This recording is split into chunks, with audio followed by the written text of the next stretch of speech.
This is sections 2.4 and 2.5 of Honors Algebra 2, absolute value equations and inequalities. So, what does it mean to actually take the absolute value of a number? How do we define absolute value? Well, previously in other math classes we might have defined it as the distance, or the distance away from zero on a number line. To get more precise with it, here's how we're going to define it. The absolute value of x, some number x, is equal to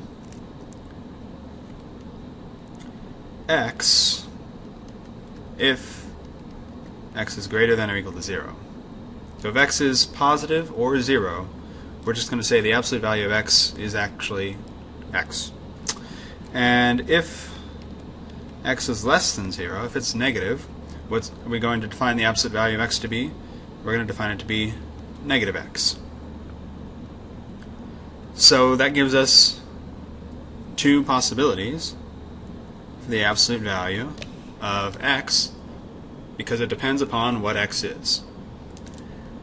And that has implications for the way we work with absolute value. So if we know the absolute value of x is 1, then if there's 0, and there's 1, and there's negative 1, we know we are a distance of 1 away from 0. So we're either at 1 or we're at negative 1. So that leads to two possibilities, depending upon what x is. So we say x equals 1 or x equals negative 1. So the existence of those two possibilities is inherent to our definition of absolute value, if we define it in this precise way. What if the absolute value of x is greater than 1, and that's all we know, it's something bigger than 1? Then where is it on the number line? Well, if there's 1 and there's negative 1, if its absolute value is going to be bigger than 1, okay, if x is positive, that means that x itself must be greater than 1. If x is positive, then x must be greater than 1 in order for its absolute value to be greater than 1, which would mean it would be somewhere to the right of 1 on our number line. Notice the open circle at 1 because we can't include that. But what if x is negative? Well, according to our definition, then x must be less than negative 1. So, or x is less than negative 1. Open circle at negative 1, shade to the left. So anytime we have an absolute value greater than a positive number, we always have two possibilities with an or in the middle, two inequalities with an or in the middle. What's inside the absolute value greater than the number that's on the right, or what's inside the absolute value less than the negative of the number that's on the right. But what if it's an absolute value less than? So the absolute value of x is less than 1. Okay, here's 1 and here's negative 1. In order for its absolute value to be less than 1, it could be a positive number that itself is less than 1, so somewhere between 0 and 1, or it could be a negative number that is between 0 and negative 1. So open circle at negative 1 and shade up to 0. So we've got this set of numbers on the number line bounded by negative 1 and 1. How do we write that as an inequality? Well, we're stuck between negative 1 and 1. We say negative 1 is less than x, which is less than 1. That is a conjunction. The other two, the absolute value equals and the absolute value greater than, are disjunctions. And that's always the way this is going to work. So we can use that to solve absolute value equations and absolute value inequalities. And we're going to write our answers as solution sets. So let's look at several examples. Number 1, the absolute value of 3x minus 2 equals 8. Anytime we have an absolute value equals, we end up with two possibilities, just like our definition says. We either have what's inside the absolute value, the 3x minus 2, equal to the positive number, 8, or we have what's inside the absolute value, 3x minus 2, equal to the negative value of 8, negative 8. That comes straight from our definition of absolute value.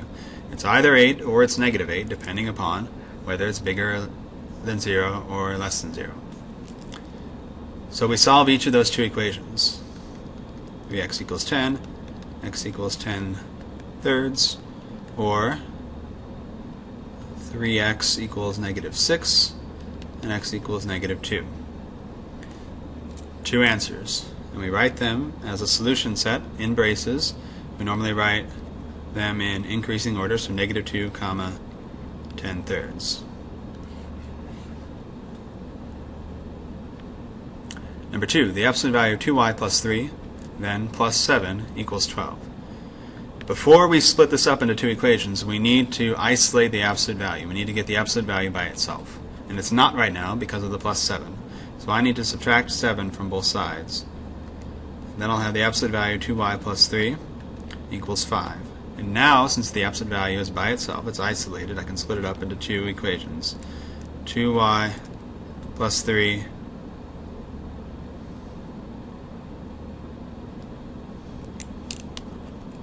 2y plus 3 equals positive 5, or 2y plus 3 equals negative 5.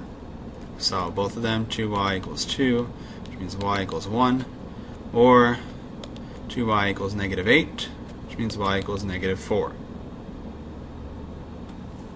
We write those as a solution set, negative 4, comma, 1.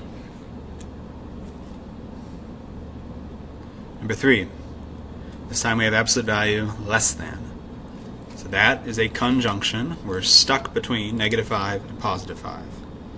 Negative 5 is less than 3 minus 2t, which is less than positive 5.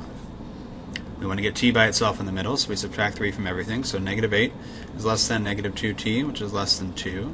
We divide all three parts by negative 2, but we're dividing by a negative number, so we must switch the sign, and we get 4 is greater than t, which is greater than negative 1.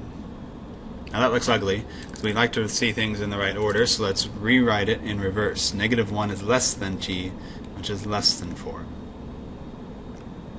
And then, in set notation, we can write that as the set of all t, such that negative 1 is less than t, which is less than 4.